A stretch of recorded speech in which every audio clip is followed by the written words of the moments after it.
ज्यों ही मछुआरे ने गागर का ढक्कन खोला, दैत्य बाहर निकल आया और उसने ठोकर मारकर गागर को नदी में डुबो दिया। मछुआरा यह देखकर घबरा गया और बोला, हे दैत्य, क्या तुम अपने वचन पर स्थिर नहीं रहना चाहते? मछुआरे के भयभीत होने पर दैत्य हंसकर बोला, तू डर मत, मैं अपने वचन पर दृढ़ हूँ। अब तू अपना जाल उठा और मेरे पीछे पीछे चला।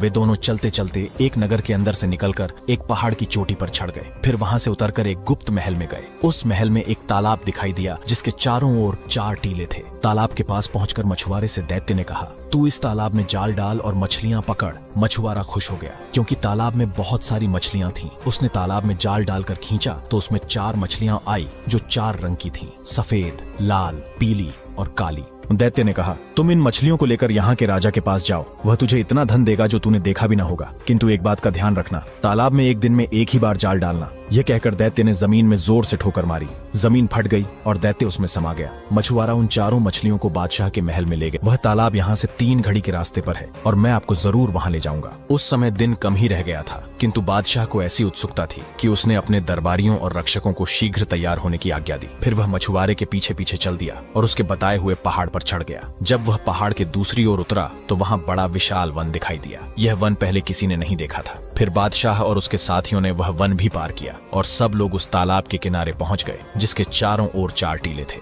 उस तालाब का पानी अत्यंत निर्मल था और जिन 4 रंगों की मछलियां उसे मछुआरे से मिलती थीं, वैसी अनगिनत मछलियां उस तालाब में तैर रही थीं। बादशाह का आश्चर्य और बढ़ा। उसने अपने दरबारियों और सरदारों से पूछा कि तुम लोगों ने पहले भी इस तालाब को देखा है या नहीं। उन सब ने कहा कि हम लोगों ने इस तालाब को देखना तो दूर, इसके बारे में सुना भी नहीं। बादशाह ने कहा कि जब तक मैं इस तालाब और इसकी रंगीन मछलियों का रहस्य अच्छी तरह समझ नहीं लूंगा, यहाँ से नहीं जाऊंगा। तुम सब लोग भी यहाँ डेरा डालो। उसकी आज्ञानुसार दरबारियों और रक्षकों के डेरे तालाब के चारों ओर पड़ गए। रात होने पर उसने मंत्री को अपने डेरे में बुलाया और कहा, मैं इस भेद को जानने के लिए अति उत्सुक